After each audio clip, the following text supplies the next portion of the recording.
Bago ang press con ng AFP ngayong umaga, may bago mga pahaging si dating Pangulong Rodrigo Duterte kay Pangulong Bongbong Marcos kagabi. Kabilang dyan ang tanong niya para sa militar. Balita hatid ni Argel Relator ng GMA Regional TV.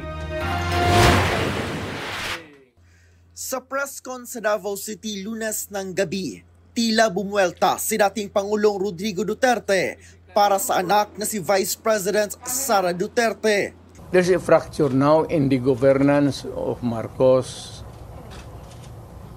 It cannot be remedied. There is no relief in sight.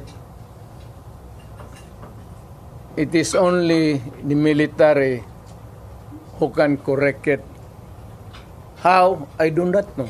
Hinimok niya ang militar na protektahan ang konstitusyon. Kayo bang mga military pati police, would you still continue to support a drug addict? Tanungin mo lang yung Presidential Security Command. Puro military man yan. You did not go. Hanggang kailan kayo magsuporta ng drug addict na presidente? Sinisika pa ng GMA Regional TV na kuna ng pahayag ang Malacanang kaugnay nito. Sinabi yan ng Pangulo kasunod ng tensyon sa Kamara nang tangkaing ilipat ng detensyon si Office of the Vice President Chief of Staff Attorney Zulaika Lopez sa Women's Correctional sa Mandaluyong. Cited in contempt si Lopez ng komite sa Kamara. Sabi ni Duterte, hindi naman krimen ang contempt, kundi isang hakbang para maayos na may sagawa ang congressional hearings. Pero naniniwala ang dating Pangulo na walang batayan na makontempt si Lopez. Buo naman daw ang tiwala niya na kaya ng bise ang mga nangyayari ngayon. Kay Inday, wala yun. Inday, kaya niya yan. Insignificant pa siya doon.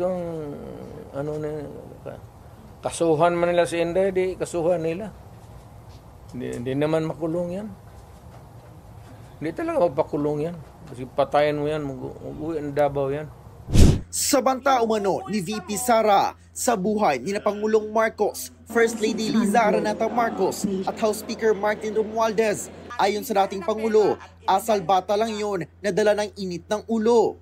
Hindi suportado ng dating Pangulo ang lumalabas na panawagan sa social media na mag-people power na laban sa administrasyon.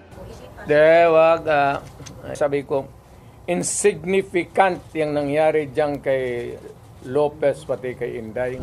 Mas dapat daw pagtuunan ng pansin ang isyo sa paglilipat ng pondo ng PhilHealth, Maharlika Fund at pondo ng GSIS. Nestapa yan. Government malverse the money of the people. Ginamit mo yung pera ng and even Congress cannot do that. Trust fund yun eh. Sa isyu ng umano'y impeachment at disbarment case kay VP Sara. Total, malayo pa man yung 2028. Di magpasyal sa mga pasyal ka. So she's running in 2028 for president? Wala siguro. Sabi ko nga kay Inday, tama na yung Vice President.